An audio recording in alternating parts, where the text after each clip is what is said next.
હાલો નમસ્કાર જય હિન્દ વંદે માતરમ ફ્રેન્ડ્સ. તો મિત્રો આજના વિડીયોમાં જે છે આપણે 1 થી 50 જેટલા જીકેના એમસીક્યુ જોવાના છે. મિત્રો નવા સિલેબસ મુજબ જે છે દરરોજ આપણે આવા જીકેના એમસીક્યુ જે છે લઈને આવીએ છીએ.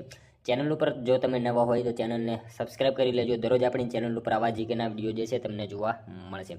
તો ચાલો શરૂ કરીએ. Question number 1. નીચેનામાંથી કયા કાયદા હેઠળ પ્રાંતોમાં આંશિક રીતે જવાબદાર સરકારોની સ્થાપના થઈ હતી? નીચેનામાંથી જે છે કયા કાયદા હેઠળ જે છે પ્રાંતોમાં આંશિક રીતે જવાબદાર સરકારોની જે છે સ્થાપના થઈ હતી? તો શું આવશે રાઈટ આન્સર અહીંયા? The government of India act 1919 આવશે. બરાબર, ઓપ્શન એ આપણો અહીંયા રાઈટ આન્સર બની જશે. નીચેનામાંથી કયા કાયદા હેઠળ? તો the government of India act જે છે 1919 એની હેઠળ જે છે આંશિક રીતે જવાબદાર સરકારોની સ્થાપના થયેલી હતી. ખાસ યાદ રાખીશું. ત્યારબાદનો ક્વેશ્ચન જોઈએ. રાજા કિરપાલ સિંહ અને દેવીદાસ કઈ ચિત્ર શૈલી સાથે સંકળાયેલા છે? રાજા કિરપાલ સિંહ અને દેવીદાસ જે છે કઈ ચિત્ર શૈલી સાથે સંકળાયેલા છે? તો શું આવશે અહીંયા રાઈટ આન્સર? બસોલી શૈલી આવશે. બરાબર, ઓપ્શન બી રાઈટ આન્સર બની જશે. ખાસ યાદ રાખજો. રાજા કિરપાલ સિંહ અને દેવીદાસ જે છે કઈ? તો બસોલી શૈલી જે છે ચિત્ર શૈલી સાથે સંકળાયેલા છે. મિત્રો બસોલી શૈલી જે છે ને કયા વિસ્તારમાં પ્રખ્યાત છે આવું પૂછાય તો શું આવશે? જમ્મુ કાશ્મીર વિસ્તારમાં જે છે એ પ્રખ્યાત છે. જમ્મુ કાશ્મીરમાં મિત્રો કઠુઆ નામનો જિલ્લો છે, ત્યાં ખાતે આવેલું બસોલી ગામ છે. ત્યાં જે છે આ ચિત્રકલા જે છે એ ખૂબ જ પ્રખ્યાત છે. તમામ માહિતી આપણને ખ્યાલ હોવી જોઈએ. ત્યારબાદનો ક્વેશ્ચન જોઈએ ત્રીજો. હાંસોટ તાલુકો કયા જિલ્લામાં આવેલો છે? હાંસોટ તાલુકો જે છે કયા જિલ્લામાં આવેલો છે? તો ભરૂચ જિલ્લામાં આવશે. ખાસ યાદ રાખજો. હાંસોટ તાલુકો જે છે કયા જિલ્લામાં? તો ભરૂચ જિલ્લામાં જે છે હાંસોટ તાલુકો આવેલો છે. ત્યારબાદનો ક્વેશ્ચન જોઈએ. વસ્ત્રાપથ ક્ષેત્ર તરીકે કયો વિસ્તાર ઓળખાય છે? વસ્ત્રાપથ ક્ષેત્ર તરીકે જે છે એ નીચેનામાંથી કયો વિસ્તાર જે છે એ ઓળખાય છે? તો ગિરનારનો વિસ્તાર આવશે. ખાસ યાદ રાખીશું. વસ્ત્રાપથ ક્ષેત્ર તરીકે કયો વિસ્તાર? તો ગિરનાર જે છે એ વિસ્તાર ઓળખાય છે વસ્ત્રાપથ તરીકે. મિત્રો ગિરનારની અંદર એક ભવનાથનો મેળો ભરાય છે, એની તિથિ કઈ છે? આ ભવનાથનો મેળો છે કઈ તિથિએ આ મેળાનું આયોજન થાય છે? આવું પૂછાય તો મહાવદ તેરસ આવશે. મહાવદ તેરસના રોજ જે છે ભવનાથનો મેળો ગિરનારની અંદર જે છે એ યોજાતો હોય છે. એના વિશે પણ આપણને ખ્યાલ હોવો જોઈએ. મિત્રો તમે વિડીયો જે છે છેલ્લે સુધી જોતા રહેજો. આપણે છેલ્લે લાસ્ટમાં 51મો ક્વેશ્ચન રાખેલો છે જેનો આન્સર તમારે કોમેન્ટમાં જણાવવાનો રહેશે. તો વિડીયોમાં તમે છેલ્લે સુધી જોતા રહેજો. ત્યારબાદનો ક્વેશ્ચન જોઈએ. હડપ્પાની મહોરોમાંથી કોની છાપ મળતી નથી? હડપ્પાની મહોરોમાંથી જે છે એ કોની છાપ મળતી નથી? તો કોની આવશે અહીંયા રાઈટ આન્સર? ગાય આવશે. ગાય જે છે એની છાપ મળતી નથી. ખાસ યાદ રાખજો. હડપ્પાની મહોરોમાંથી કોની? તો ગાય જે છે એની છાપ મળતી નથી. ખાસ યાદ રાખજો. મિત્રો તમને વિડીયો ગમતો હોય તો એક લાઇક કરજો. અમે તમારી પાસે માત્ર એક લાઇકની આશા રાખીએ છીએ, તો એક લાઇક તમે જરૂર કરી દેજો. જોઈએ ત્યારબાદનું નેક્સ્ટ ક્વેશ્ચન. નીચેનામાંથી કઈ ટેકરી ઉપર ભવાની માતાનું મંદિર આવેલું છે? નીચેનામાંથી કઈ ટેકરી ઉપર જે છે એ ભવાની માતાનું મંદિર આવેલું છે? તો પારનેરાની ટેકરી આવશે. બરાબર, ખાસ યાદ રાખજો. પારનેરાની ટેકરી ઉપર જે છે ભવાની માતાનું મંદિર આવેલું છે. ઓપ્શન બી રાઈટ આન્સર બની જશે. પારનેરા ક્યાં? તો વલસાડમાં આવેલું છે. એના વિશે પણ આપણને ખ્યાલ હોવો જોઈએ. ત્યારબાદનું ક્વેશ્ચન જોઈએ. કયા ગ્રંથ મુજબ અશોકે પોતાના રાજ્યકાળ દરમિયાન અંદાજે 84,000 જે છે સ્તૂપોનું નિર્માણ કરેલું છે? સ્તૂપ આવશે. બરાબર, સ્તૂપ જે છે 84,000 સ્તૂપોનું નિર્માણ કરેલું છે. એવો ક્વેશ્ચન અહીંયા પૂછેલો છે આપણને. તો કયા ગ્રંથ જે છે એના મુજબ આવશે? કયો ગ્રંથ આવશે? દિવ્યવદાન આવશે. દિવ્યવદાન જે છે ગ્રંથ મુજબ જે છે અશોકે પોતાના રાજ્યકાળ દરમિયાન અંદાજે 84,000 જેટલા સ્તૂપોનું જે છે નિર્માણ કરેલું છે. ખાસ યાદ રાખીશું. ત્યારબાદનો ક્વેશ્ચન જોઈએ. નાગાર્જુનના રસ રત્નાકરમાંથી શેની માહિતી મળે છે? નાગાર્જુનના રસ રત્નાકરમાંથી જે છે એ શેની માહિતી મળે છે? તો શેની આવશે રાઈટ આન્સર અહીંયા? ધાતુની શુદ્ધતા, પારાની ભસ્મ, ઝીંકના નિસ્યંદનની તમામ જે છે એ માહિતી મળે છે નાગાર્જુનના રસ રત્નાકર ગ્રંથમાંથી. ખાસ યાદ રાખજો. મિત્રો નાગાર્જુન જે છે ને એ રસાયણશાસ્ત્રના આચાર્ય કહેવાય છે અને નાલંદા વિદ્યાપીઠ જે છે એ બિહારમાં આવેલી છે. ત્યાં એમણે મિત્રો સારામાં સારું એવું યોગદાન આપેલું છે. એ વિશે આપણને ખ્યાલ હોવો જોઈએ. અને મિત્રો એમના જે છે એ દ્વારા 2 ગ્રંથો લખવામાં આવ્યા છે. એક છે આરોગ્ય મંજરી અને બીજો છે રસ રત્નાકર. આ બંને વિશે પણ આપણને ખ્યાલ હોવો જોઈએ. ત્યારબાદનો ક્વેશ્ચન જોઈએ. સાંચીનો સ્તૂપ કઈ નદીના કિનારે આવેલો છે? સાંચીનો સ્તૂપ જે છે કઈ નદીના કિનારે આવેલો છે? તો બેતવા નદી આવશે. ખાસ યાદ રાખજો. સાંચીનો સ્તૂપ જે છે કઈ નદી? તો બેતવા નદીના કિનારે સાંચીનો સ્તૂપ આવેલો છે. સાંચીનો સ્તૂપ મિત્રો કયા રાજ્યમાં છે? તો મધ્યપ્રદેશમાં આવશે. એ પણ આપણને ખ્યાલ હોવો જોઈએ. 200 રૂપિયાની નોટમાં પણ એનું ચિત્ર જોવા મળે છે. યુનેસ્કોએ વર્લ્ડ હેરિટેજ સાઇટનો દરજ્જો પણ એને આપેલો છે 1989માં. એ બાબત પણ આપણને ખ્યાલ હોવી જોઈએ. ત્યારબાદનો ક્વેશ્ચન જોઈએ. કવિ ઉષ્ણસનું મૂળ નામ જણાવો. કવિ ઉષ્ણસનું મૂળ નામ જે છે એ શું છે? નટવરલાલ કુબેરભાઈ પંડ્યા. બરાબર, નટવરલાલ કુબેરભાઈ પંડ્યા કવિ ઉષ્ણસનું મૂળ નામ છે. ત્યારબાદનો ક્વેશ્ચન જોઈએ. ખંભાલીડાની બૌદ્ધ ગુફાઓ ક્યાં આવેલ છે? ખંભાલીડાની બૌદ્ધ ગુફાઓ જે છે એ ક્યાં આવેલ છે? તો રાજકોટમાં જે છે એ આવશે, ખાસ યાદ રાખજો. ખંભાલીડાની બૌદ્ધ ગુફાઓ જે છે એ ક્યાં? તો રાજકોટ જિલ્લામાં આવેલી છે, ખાસ યાદ રાખીશું. ત્યારબાદનો ક્વેશ્ચન જોઈએ, દ્વારકાધીશના અનન્ય ભક્ત બોડાણાનું મૂળ નામ કયું હતું? દ્વારકાધીશના અનન્ય ભક્ત એવા બોડાણાનું મૂળ નામ જે છે એ શું હતું? તો વિજયસિંહ એમનું મૂળ નામ હતું. ખાસ યાદ રાખજો, દ્વારકાધીશના અનન્ય ભક્ત બોડાણાનું મૂળ નામ શું હતું? વિજયસિંહ જે છે એમનું મૂળ નામ હતું. ત્યારબાદનો ક્વેશ્ચન જોઈએ, માનચતુર અને ધર્મલક્ષ્મી એ કઈ નવલકથાનો અંશ છે? માનચતુર અને ધર્મલક્ષ્મી જે છે એ કઈ નવલકથાનો અંશ છે? તો સરસ્વતી ચંદ્ર આવશે, બરાબર. ઓપ્શન ડી રાઈટ આન્સર બની જશે. અહીંયા ખાસ યાદ રાખજો, માનચતુર અને ધર્મલક્ષ્મી જે છે એ કઈ નવલકથાનો અંશ? તો સરસ્વતી ચંદ્ર આ નવલકથાનો અંશ છે. ત્યારબાદનો ક્વેશ્ચન જોઈએ, જેને સપ્તસંગમ તરીકે પણ ઓળખવામાં આવે છે એવી વૌઠામાં મળતી 7 નદીઓની સૂચિમાં નીચેનામાંથી કઈ નદી નથી? જેને સપ્તસંગમ તરીકે પણ ઓળખવામાં આવે છે એવી વૌઠામાં મળતી 7 નદીઓની સૂચિમાં જે છે નીચેનામાંથી કઈ નદી જે છે નથી? તો ભાદર નદી આવશે, બરાબર. ઓપ્શન સી રાઈટ આન્સર બની જશે. જેને સપ્તસંગમ તરીકે પણ ઓળખવામાં આવે છે એવી વૌઠામાં મળતી 7 નદીઓની જે સૂચિ છે એમાંથી નીચેનામાંથી કઈ નદી? તો ભાદર નદીનો એમાં સમાવેશ થતો નથી, આપણને ખ્યાલ હોવો જોઈએ. ત્યારબાદનો ક્વેશ્ચન જોઈએ, નીચેનામાંથી કોણ કેન્દ્રીય મંત્રીઓને ખાતાની ફાળવણી કરે છે? નીચેનામાંથી કોણ જે છે એ કેન્દ્રીય મંત્રીઓને ખાતાની ફાળવણી કરે છે? તો કોણ આવશે? રાષ્ટ્રપતિ આવશે, બરાબર. ઓપ્શન એ રાઈટ આન્સર બની જશે. અહીંયા ખાસ યાદ રાખજો, નીચેનામાંથી કોણ? તો રાષ્ટ્રપતિ જે છે કેન્દ્રીય મંત્રીઓને જે છે ખાતાની ફાળવણી કરે છે. ખાસ યાદ રાખજો. જો મિત્રો એમ પૂછાય કે ખાતાની ફાળવણી માટે સલાહ આપવાની જવાબદારી કોની છે? તો સલાહમાં જે છે કોણ આવશે? વડાપ્રધાન આવશે. એ પણ આપણને ખ્યાલ હોવો જોઈએ.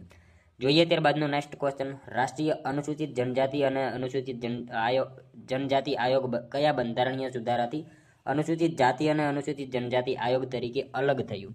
અલગ જે છે ક્યારે થયું? 89માં બંધારણીય સુધારો 2003 જે છે એમાં અલગ થયું હતું. આ આપણને ખ્યાલ હોવો જોઈએ. ઓપ્શન ડી રાઈટ આન્સર અહીંયા બની જશે. ત્યારબાદનો ક્વેશ્ચન જોઈએ, સંસદની કઈ સમિતિને ત્રીજા ગૃહનો દરજ્જો આપવામાં આવ્યો હતો? સંસદની કઈ સમિતિને જે છે એ ત્રીજા ગૃહનો દરજ્જો આપવામાં આવ્યો હતો? તો અંદાજ સમિતિ આવશે. ઓપ્શન ડી રાઈટ આન્સર બની જશે. અહીંયા ખાસ યાદ રાખજો, સંસદની કઈ સમિતિને? તો અંદાજ સમિતિ જે છે અને ત્રીજા ગૃહનો દરજ્જો આપવામાં આવેલો હતો. નેક્સ્ટ ક્વેશ્ચન જોઈએ ત્યારબાદનો, સુરેન્દ્રનગરનું ખારા ઘોડા શેના માટે જાણીતું છે? સુરેન્દ્રનગરનું ખારા ઘોડા જે છે શેના માટે જાણીતું છે? તો શેના માટે આવશે રાઈટ આન્સર? અહીંયા મીઠાના ઉત્પાદન આવશે. ખાસ યાદ રાખજો, ખારા ઘોડા જે છે શેના માટે? તો મીઠાના ઉત્પાદન માટે જાણીતું છે. મિત્રો મીઠાના ઉત્પાદન માટે અગત્યનું સિંધુ સભ્યતાનું સ્થળ કયું? તો શું આવશે? પાદરી આવશે, બરાબર. એના વિશે પણ આપણને ખ્યાલ હોવો જોઈએ. અહીંયા આપણો જવાબ જે છે મીઠાના ઉત્પાદન માટે આવશે સુરેન્દ્રનગરનું ખારા ઘોડા. બંને વિશે ખ્યાલ હોવો જોઈએ. ત્યારબાદનો ક્વેશ્ચન જોઈએ, રૂપેણ નદી પર આવેલ ચીમનાબાઈ બંધ કયા જિલ્લામાં આવેલ છે? રૂપેણ નદી ઉપર આવેલો ચીમનાબાઈ બંધ જે છે કયા જિલ્લામાં આવેલ છે? તો કયા જિલ્લામાં આવશે? મહેસાણામાં આવશે. ખાસ યાદ રાખજો, ઓપ્શન બી રાઈટ આન્સર બની જશે. રૂપેણ નદી ઉપર આવેલ ચીમનાબાઈ બંધ જે છે કયા જિલ્લામાં? તો મહેસાણા જિલ્લામાં આવેલ છે. નેક્સ્ટ ક્વેશ્ચન જોઈએ ત્યારબાદનો, ગાંધાર શૈલીને કોણે ઉજાગર કરી હતી? ગાંધાર શૈલીને જે છે કોણે ઉજાગર કરી હતી? તો મહાયાન પંથ આવશે, બરાબર. ઓપ્શન સી રાઈટ આન્સર બની જશે. ગાંધાર શૈલીને કોણે? તો મહાયાન પંથે જે છે ઉજાગર કરેલી હતી. ત્યારબાદનો ક્વેશ્ચન જોઈએ, ગુજરાતમાં નાની મોટી કુલ કેટલી નદીઓ આવેલી છે? ગુજરાતમાં જે છે મિત્રો નાની મોટી કુલ કેટલી નદીઓ આવેલી છે? તો 185 જેટલી જે છે ગુજરાતમાં કુલ નાની મોટીઓ જે છે બધી નદીઓ આવેલી છે, 185 જેટલી. જો મિત્રો ગુજરાતનું જે છે જળતંત્ર 3 વિભાગમાં જે છે એ વિભાજન એનું થયેલું છે. એક કચ્છની નદીઓ, બીજી સૌરાષ્ટ્રની નદીઓ અને ત્રીજી તળ ગુજરાતની નદીઓ. એમાં કચ્છની નદીઓમાં 97 નદી આવશે, સૌરાષ્ટ્રની નદીઓમાં જે છે 71 નદી આવશે અને તળ ગુજરાતની નદીઓમાં 17 નદી આવશે. આમ ગુજરાતમાં નાની મોટી જે છે 185 જેટલી નદીઓ આવેલી છે. જોઈએ ત્યારબાદનો નેક્સ્ટ ક્વેશ્ચન 22મો, લેડી ઇન મૂનલાઇટ અને મધર ઇન્ડિયા નીચેનામાંથી કયા ભારતીય ચિત્રકાર સાથે સંકળાયેલા છે? લેડી ઇન મૂનલાઇટ અને મધર ઇન્ડિયા જે છે નીચેનામાંથી કયા ભારતીય ચિત્રકાર સાથે સંકળાયેલા છે? તો શું આવશે અહીંયા રાઈટ આન્સર? રાજા રવિ વર્મા આવશે, બરાબર. ઓપ્શન એ રાઈટ આન્સર બની જશે. લેડી ઇન મૂનલાઇટ અને મધર ઇન્ડિયા જે છે નીચેનામાંથી કોણ? તો રાજા રવિ વર્મા જે છે એમની સાથે સંકળાયેલા છે, ખાસ યાદ રાખજો. ત્યારબાદનો ક્વેશ્ચન જોઈએ, લશ્કરી વાવ કયા જિલ્લામાં આવેલી છે? લશ્કરી વાવ જે છે કયા જિલ્લામાં આવેલી છે? તો કયા જિલ્લામાં આવશે રાઈટ આન્સર? અહીંયા જુનાગઢમાં આવશે, બરાબર. ખાસ યાદ રાખજો મિત્રો, લશ્કરી વાવ જે છે કયા જિલ્લામાં? તો જુનાગઢ જિલ્લામાં જે છે લશ્કરી વાવ આવેલી છે. ત્યારબાદનો ક્વેશ્ચન જોઈએ, સોમનાથ મંદિરનું સ્થાપત્ય કઈ શૈલીનું છે? સોમનાથ મંદિરનું સ્થાપત્ય જે છે કઈ શૈલીનું છે? તો ચાલુક્ય શૈલીનું આવશે, બરાબર. ઓપ્શન સી રાઈટ આન્સર બની જશે. અહીંયા ખાસ યાદ રાખજો, સોમનાથ મંદિરનું સ્થાપત્ય જે છે એ કઈ શૈલી? તો ચાલુક્ય શૈલીનું સ્થાપત્ય છે. ત્યારબાદનો ક્વેશ્ચન જોઈએ, ગુજરાતમાં ઐતિહાસિક યુગની શરૂઆત ક્યારથી થઈ હોવાનું મનાય છે? ગુજરાતમાં ઐતિહાસિક યુગની શરૂઆત જે છે એ ક્યારથી થઈ હોવાનું મનાય છે? તો ક્યારથી આવશે અહીંયા રાઈટ આન્સર મૌર્ય શાસનકાળથી આવશે. ખાસ યાદ રાખજો મિત્રો, ગુજરાતમાં ઐતિહાસિક યુગની જે છે શરૂઆત ક્યારથી? તો મૌર્ય શાસનકાળથી જે છે ગુજરાતમાં ઐતિહાસિક યુગની શરૂઆત જે છે થઈ હોવાનું માનવામાં આવે છે. ત્યારબાદનો ક્વેશ્ચન જોઈએ 26મો, નીચેનામાંથી કયું સિંધુ ખીણ સભ્યતાનું સ્થળ કચ્છ જિલ્લામાં આવેલું નથી? અહીંયા 4 ઓપ્શન આપેલા છે. નીચેનામાંથી કયું જે છે એ સિંધુ ખીણ સભ્યતાનું સ્થળ કચ્છ જિલ્લામાં આવેલું નથી? એક જે છે એ નથી આવેલું, એ કયું છે? તો મેઘમ આવશે. મેઘમ જે છે કચ્છ જિલ્લામાં નથી આવેલું. મેઘમ જે છે મિત્રો દક્ષિણ ગુજરાતમાં આવેલું છે. ભરૂચ જિલ્લાની આજુબાજુના પ્રદેશમાં જે છે મેઘમ આવેલું છે, નહીં કે કચ્છ જિલ્લામાં. બરાબર. જોઈએ ત્યારબાદનો નેક્સ્ટ ક્વેશ્ચન, 3 પ્રવેશ દ્વાર વાળી વાવને શું કહેવાય છે? 3 પ્રવેશ દ્વાર વાળી વાવ હોય તો એને શું કહેવામાં આવે છે? તો એને જયા પ્રકારની વાવ કહેવામાં આવશે. ખાસ યાદ રાખજો, ઓપ્શન એ રાઈટ આન્સર બની જશે. અહીંયા 3 પ્રવેશ દ્વાર વાળી વાવને શું? તો જયા પ્રકારની વાવ એને કહેવામાં આવે છે. ખાસ યાદ રાખજો.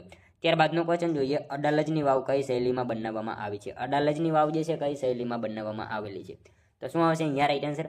હિન્દુ ઇસ્લામિક શૈલી આવશે. ખાસ યાદ રાખજો, હિન્દુ ઇસ્લામિક શૈલીમાં જે છે અડાલજની વાવ જે છે બનાવવામાં આવેલી છે. ખાસ યાદ રાખજો મિત્રો. આ અડાલજની વાવના સ્થપતિ કોણ હતા? તો વીરસિંહ વાઘેલાના પત્ની રૂડાબાઈ દ્વારા જે છે 1499માં બાંધકામ કરવામાં આવ્યું હતું.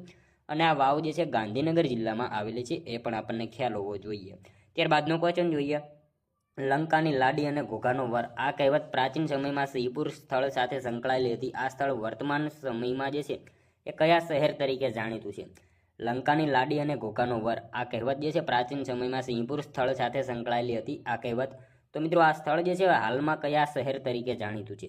તો સિંહોર આવશે. બરાબર. ઓપ્શન ડી રાઈટ આન્સર બની જશે. અહીંયા ખાસ રાખજો, લંકાની લાડી અને ઘોઘાનો વર, આ કહેવત જે છે પ્રાચીન સમયમાં સિંહપુર સ્થળ સાથે સંકળાયેલી હતી. આ સ્થળ જે છે હાલમાં કયા નામે? તો સિંહોર શહેર તરીકે જાણીતું છે. મિત્રો સિંહોરમાં રાજા હતા સિંહ બાહુ. બરાબર. એમનો પુત્ર હતો રાજકુમાર વિજયસિંહ. બરાબર. વિજય જે છે ને એમનો દેશ નિકાલ થતો હોય છે અને સોપારા થઈને શ્રીલંકા જતો હોય છે અને શ્રીલંકાની લાડી સાથે લગ્ન કરે છે અને કહેવત પડે છે કે લંકાની લાડીને ઘોઘાનો વર. હા, બરાબર. જોઈએ ત્યારબાદનો નેક્સ્ટ ક્વેશ્ચન 30મો, ગુજરાતમાં મંદિર બાંધવાની અને મૂર્તિઓ બનાવવાની કળા કયા સમુદાય દ્વારા સાચવી રાખવામાં આવી છે? ગુજરાતમાં મંદિર બનાવવાની અને મૂર્તિઓ બનાવવાની કળા જે છે કયા સમુદાય દ્વારા સાચવી રાખવામાં આવેલી છે? તો સોમપુરા સમુદાય આવશે. ઓપ્શન બી રાઈટ આન્સર અહીંયા બની જશે. ગુજરાતમાં મંદિર બાંધવાની અને મૂર્તિ બનાવવાની કળા જે છે કયા સમુદાય દ્વારા? તો સોમપુરા સમુદાય દ્વારા જે છે એ સાચવી રાખવામાં આવેલી છે. ત્યારબાદનો ક્વેશ્ચન જોઈએ, કયા શાસકે પોતાના છેલ્લા શ્વાસ સુધી પુરુષ વધ ન કરવાની પ્રતિજ્ઞા લીધી હતી? કયા શાસકે પોતાના જે છે છેલ્લા શ્વાસ સુધી પુરુષ વધ ન કરવાની પ્રતિજ્ઞા લીધી હતી? તો રુદ્રદામા આવશે. ઓપ્શન એ રાઈટ આન્સર અહીંયા આપણો બની જશે. ત્યારબાદનો ક્વેશ્ચન જોઈએ, પોવાડો નાટ્યકલા કયા રાજ્ય સાથે સંબંધિત છે? પોવાડો નાટ્યકલા જે છે કયા રાજ્ય સાથે સંબંધિત છે? તો મહારાષ્ટ્ર રાજ્ય સાથે આવશે. ઓપ્શન બી રાઈટ આન્સર આપણો બની જશે. પોવાડો નાટ્યકલા જે છે કયા રાજ્ય સાથે? તો મહારાષ્ટ્ર રાજ્ય સાથે જે છે પોવાડો નાટ્યકલા સંબંધ ધરાવે છે. મિત્રો છત્રપતિ શિવાજી દ્વારા જે છે એમના શત્રુ અફઝલ ખાનને માર્યા બાદ શિવાજીની વીરતાની જે છે પ્રશંસામાં એક નાટકની રચના કરવામાં આવી હતી, જેને પાછળથી જે છે પોવાડો કહેવામાં આવ્યું હતું. અને મિત્રો આ નાટ્યકલા જે છે ને એ મહારાષ્ટ્રમાં ખૂબ જ લોકપ્રિય છે. ખાસ ખ્યાલ રાખજો. ત્યારબાદનો ક્વેશ્ચન જોઈએ, નીચેનામાંથી કોનું ઉપનામ પુનર્વસુ છે? નીચેનામાંથી કોનું ઉપનામ જે છે પુનર્વસુ છે? તો કોનું આવશે રાઈટ આન્સર? અહીંયા લાભશંકર ઠાકર આવશે. ઓપ્શન બી રાઈટ આન્સર બની જશે. ખાસ યાદ રાખજો, નીચેનામાંથી કોનું ઉપનામ પુનર્વસુ? તો લાભશંકર ઠાકર જે છે એમનું ઉપનામ પુનર્વસુ છે. ખાસ ખ્યાલ રાખજો મિત્રો. એમનો જન્મ જે છે સુરેન્દ્રનગરના સેડલા ખાતે થયો હતો. એમનું ઉપનામ જે છે લગરો અથવા તો પુનર્વસુ છે. અને મિત્રો અખંડ સાબરમતી જે છે નાટ્ય સંસ્થાની સ્થાપના કરનારા પણ લાભશંકર ઠાકર જ હતા. એ પણ આપણને ખ્યાલ હોવો જોઈએ. ત્યારબાદનો ક્વેશ્ચન જોઈએ, કવિ પ્રેમાનંદ આંગળીઓમાં વીંટી શા માટે પહેરતા હતા? કવિ પ્રેમાનંદ જે છે એ આંગળીઓમાં વીંટી શા માટે પહેરતા હતા? તો માણ પર તાલ આપવા જે છે એ વીંટી પહેરતા હતા. ખાસ યાદ રાખજો. ત્યારબાદનો ક્વેશ્ચન જોઈએ 35મો, એક સમયથી સ્થપાયેલી ગુજરાત વર્નાક્યુલર સોસાયટી અત્યારે કયા નામે ઓળખાય છે? એક સમયથી જે છે સ્થપાયેલી ગુજરાત વર્નાક્યુલર સોસાયટી જે છે હાલમાં કયા નામે ઓળખાય છે? તો ગુજરાત વિદ્યાસભા જે છે એ નામથી ઓળખાય છે. ખાસ યાદ રાખજો, ઓપ્શન ડી રાઈટ આન્સર બની જશે. એક સમયે સ્થપાયેલી ગુજરાત વર્નાક્યુલર સોસાયટી હાલમાં કયા નામે? તો ગુજરાત વિદ્યાસભા નામથી ઓળખાય છે. નેક્સ્ટ ક્વેશ્ચન જોઈએ ત્યારબાદનો, લાડુનું જમણ વાર્તાના લેખક કોણ છે? લાડુનું જમણ આ વાર્તા છે એના લેખક નીચેનામાંથી કોણ છે? તો પન્નાલાલ પટેલ છે આ વાર્તાના લેખક. ખાસ યાદ રાખજો. ત્યારબાદનો ક્વેશ્ચન જોઈએ, ભારતમાં સૌથી વધુ આયાત શેની થાય છે? મિત્રો સાવ ઇઝી ક્વેશ્ચન છે. ખનિજ તેલની જે છે ભારતમાં સૌથી વધારે આયાત થતી હોય છે। ત્યારબાદનો ક્વેશ્ચન જોઈએ, પંડિત બ્રિજભૂષણ કાબરા એ શું છે? પંડિત બ્રિજભૂષણ કાબરા આ જે છે એ શું છે? તો શું આવશે? ગિટાર વાદક આવશે, બરાબર। ઓપ્શન બી રાઈટ આન્સર બની જશે। પંડિત બ્રિજભૂષણ કાબરા એ શું છે? તો ગિટાર વાદક છે। ત્યારબાદનો ક્વેશ્ચન જોઈએ, નીચેનામાંથી કયા અનુચ્છેદ હેઠળ બિરુદોની નાબૂદી કરવામાં આવી છે? નીચેનામાંથી કયા અનુચ્છેદ હેઠળ જે છે એ બિરુદોની નાબૂદી કરવામાં આવેલી છે? તો અનુચ્છેદ 18 આવશે। ઓપ્શન સી રાઈટ આન્સર બની જશે। ખાસ યાદ રાખજો, અનુચ્છેદ 18 હેઠળ જે છે એ બિરુદોની નાબૂદી કરવામાં આવેલી છે। પદવીઓ એટલે કે બિરુદોની નાબૂદી કરે છે મિત્રો એ રાજ્યને જે છે નાગરિક વિદેશીને કોઈ પણ પદવી એનાયત કરવા અટકાવે છે અને એ નાગરિકને અન્ય જે છે કોઈ દેશ પાસેથી પદવી સ્વીકારતા અટકાવે છે। તે કોઈ પણ વ્યક્તિને જે છે અથવા તો રાજ્ય હેઠળનો નફાકારક હોદ્દો ધરાવતા હોય એમને રાષ્ટ્રપતિની મંજૂરી વગર અન્ય કોઈ દેશ પાસેથી પદવી સ્વીકારવા અટકાવે છે। અનુચ્છેદ એમાં એવું જણાવેલું છે। ત્યારબાદનો ક્વેશ્ચન જોઈએ, જો કોઈ કારણસર રાષ્ટ્રપતિ અને ઉપરાષ્ટ્રપતિ બંનેના પદ ખાલી હોય ત્યારે એમના કાર્ય કોણ સંભાળે છે? જો કોઈ કારણસર જે છે રાષ્ટ્રપતિ અને ઉપરાષ્ટ્રપતિ બંનેના પદ ખાલી હોય ત્યારે એમના કાર્ય જે છે કોણ સંભાળે? તો ભારતના મુખ્ય ન્યાયાધીશ જે છે એમના કાર્ય સંભાળે છે, ખાસ યાદ રાખજો। ત્યારબાદનો ક્વેશ્ચન જોઈએ, કયા અનુચ્છેદ હેઠળ રાજ્યપાલ વટ હુકમ જાહેર કરવાની સત્તા ધરાવે છે? કયા અનુચ્છેદ હેઠળ જે છે રાજ્યપાલ જે છે વટ હુકમ જાહેર કરવાની સત્તા ધરાવે છે? તો અનુચ્છેદ 213 મુજબ જે છે એ ખાસ યાદ રાખજો, રાજ્યપાલ વટ હુકમ જે છે જાહેર કરવાની સત્તા ધરાવતા હોય છે। ત્યારબાદનો ક્વેશ્ચન જોઈએ, તાપી નદી સંદર્ભે સાચા વિધાનો જણાવો। તાપી નદી સંદર્ભે સાચા વિધાનો જણાવવાના કીધા છે અહીંયા। જોઈએ આપણે, તે ગુજરાતના સૌથી વધુ વરસાદવાળા વિસ્તારમાં વહેતી નદી આવશે, વહેતી નદી છે। તે ગુજરાતની એકમાત્ર નદી કે જેનો જન્મદિવસ ઉજવાય છે। મિત્રો બંને વિધાનો આપણને અહીંયા સાચા આપેલા છે, ખાસ યાદ રાખજો। ગુજરાતમાં સૌથી વધુ વરસાદવાળા વિસ્તારમાં વહેતી નદી છે તાપી નદી, અને ગુજરાતની એકમાત્ર નદી કે જેનો જન્મદિવસ ઉજવવામાં આવે છે। બંને વિધાનો આપણને અહીંયા સાચા આપેલા છે। મિત્રો તાપી નદી જે છે ગુજરાતમાં સૌથી વધુ વરસાદવાળા વિસ્તારમાં વહેતી નદી છે, કાયમી નદી છે। તાપી નદીનું ઉદ્ગમ સ્થાન મધ્યપ્રદેશના મહાદેવ ટેકરીઓમાં બેતુલ પાસેના સરોવરમાંથી નીકળે છે। તાપી નદી અંતે સુરત નજીક ડુમસ ખાતે ખંભાતના અખાતમાં અરબ સાગરને મળે છે। તાપી નદીની મિત્રો કુલ લંબાઈની વાત કરીએ તો 724 કિલોમીટર છે। ગુજરાતમાં 144 કિલોમીટર લંબાઈ ધરાવે છે, ખાસ ખ્યાલ હોવો જોઈએ। ત્યારબાદનો ક્વેશ્ચન જોઈએ, વિશ્વમાં સૌથી વધુ શણનું ઉત્પાદન કયા દેશમાં થાય છે? વિશ્વમાં સૌથી વધારે શણનું ઉત્પાદન જે છે મિત્રો આપણા ભારત દેશમાં થાય છે, ખાસ યાદ રાખજો। ત્યારબાદનો ક્વેશ્ચન જોઈએ, ન્યાય જોવો હોય તો મલાવ તળાવ જોવો। આ મલાવ તળાવ કોના દ્વારા બાંધવામાં આવ્યું હતું? ન્યાય જોવો હોય તો મલાવ તળાવ જોવો। આ મલાવ તળાવ જે છે એ મિત્રો કોણ આવશે? મિનળ દેવી દ્વારા જે છે બાંધવામાં આવેલું હતું, ખાસ યાદ રાખજો। ત્યારબાદનો ક્વેશ્ચન જોઈએ, વુલર સરોવર કઈ નદી પર આવેલું છે? વુલર સરોવર જે છે કઈ નદી ઉપર આવેલું છે? તો ઝેલમ નદી ઉપર આવશે વુલર સરોવર, ખાસ યાદ રાખજો। ત્યારબાદનો ક્વેશ્ચન જોઈએ, હિન્દ છોડો આંદોલન કઈ તારીખે શરૂ કરવામાં આવ્યું હતું? હિન્દ છોડો આંદોલન જે છે એ કઈ તારીખે શરૂ કરવામાં આવેલું હતું? તો 8 ઓગસ્ટ 1942માં જે છે હિન્દ છોડો આંદોલન જે છે એ શરૂ કરવામાં આવેલું હતું। ત્યારબાદનો ક્વેશ્ચન જોઈએ, લાખા ફુલાણીનો પાળિયો ક્યાં આવેલ છે? લાખા ફુલાણીનો પાળિયો જે છે એ ક્યાં આવેલ છે? તો આટકોટ ખાતે જે છે મિત્રો ખાસ યાદ રાખજો કે લાખા ફુલાણીનો જે છે પાળિયો આવેલો છે। ત્યારબાદનો ક્વેશ્ચન જોઈએ, સાચા વિધાનો જણાવવાના મિત્રો અહીંયા આપણને કીધા છે। જોઈએ આપણે, કાત્યોકના મેળાને શેરડીયો મેળો તરીકે પણ ઓળખવામાં આવે છે। કાત્યોકનો મેળો પાટણ જિલ્લામાં ભરાય છે। બંને વિધાનો મિત્રો આપણને અહીંયા સાચા આપેલા છે। કાત્યોકના મેળાને જે છે શેરડીયા મેળા તરીકે પણ ઓળખવામાં આવે છે, સાચું વિધાન છે। અને આ મેળો જે છે પાટણ જિલ્લામાં ભરાય છે। બંને વિધાનો સાચા આપેલા છે। મિત્રો પાટણ જિલ્લાના સિદ્ધપુર ખાતે સરસ્વતી નદીના કિનારે કાર્તિકી પૂર્ણિમાના રોજ આ મેળો ભરાય છે। મિત્રો આ મેળામાં મોટી સંખ્યામાં જે છે ઊંટની લેવેચ થાય છે, ઊંટની લેવેચ થાય છે, બરાબર। અને આ મેળામાં શેરડીનો વેપાર થતો હોવાથી તેને શેરડીયો મેળો તરીકે પણ ઓળખવામાં આવે છે, ખાસ યાદ રાખજો। ત્યારબાદનો ક્વેશ્ચન જોઈએ, દાદા હરિની વાવનું બાંધકામ કયા સમયમાં થયું હતું? દાદા હરિની વાવનું બાંધકામ જે છે કયા સમયમાં થયું હતું? તો મોહમ્મદ બેગડાના સમયમાં જે છે દાદા હરિની વાવનું બાંધકામ થયું હતું। ત્યારબાદનો ક્વેશ્ચન જોઈએ, 50મો, રાજ્યસભાની ચૂંટણી લડવા માટે ઉમેદવાર જે રાજ્યનો મતદાર હોય તે જ રાજ્યમાંથી ઉમેદવારી કરી શકશે। આ જોગવાઈ કેન્દ્ર સરકાર દ્વારા કયા વર્ષમાં નાબૂદ કરવામાં આવી? તો મિત્રો 2003માં આ જે છે જોગવાઈ નાબૂદ કરવામાં આવેલી હતી। રાજ્યસભાની ચૂંટણી લડવા માટે ઉમેદવાર જે રાજ્યનો મતદાર હોય તે જ રાજ્યમાંથી ઉમેદવારી કરી શકશે। આ જોગવાઈ કેન્દ્ર સરકાર દ્વારા કયા વર્ષમાં? તો 2003માં જે છે આ જે છે એ નાબૂદ કરવામાં આવી હતી। ત્યારબાદનો ક્વેશ્ચન જોઈએ, 51મો લાસ્ટ, જેનો આન્સર જે છે તમારે કોમેન્ટમાં જણાવવાનો રહેશે। 32 કોઠાની વાવ ક્યાં આવેલી છે? 32 કોઠાની વાવ જે છે એ ક્યાં આવેલી છે? મિત્રો એક આનો આન્સર તમારે કોમેન્ટમાં જણાવવાનો રહેશે। મિત્રો સાથે સાથે આ 50માંથી તમારા કેટલા સાચા પડ્યા એ પણ તમારે કોમેન્ટમાં જણાવવાનું રહેશે। તો મિત્રો આ તો વિડીયો, જો તમને વિડીયો પસંદ આવ્યો હોય તો એક લાઇક કરજો, તમારા મિત્રો જોડે શેર કરજો, જેથી એમને પણ ઉપયોગી બને। અને આપણી ચેનલ ઉપર તમે નવા હોય તો ચેનલને ખાસ સબસ્ક્રાઈબ કરી લેજો। દરરોજ આપણી ચેનલ ઉપર આવા જીકોના વિડીયો તમને જોવા મળશે. તો મળશું હવે આપણે કાલે બીજા વિડીયોમાં. ત્યાં સુધી જય હિન્દ, વંદે માતરમ.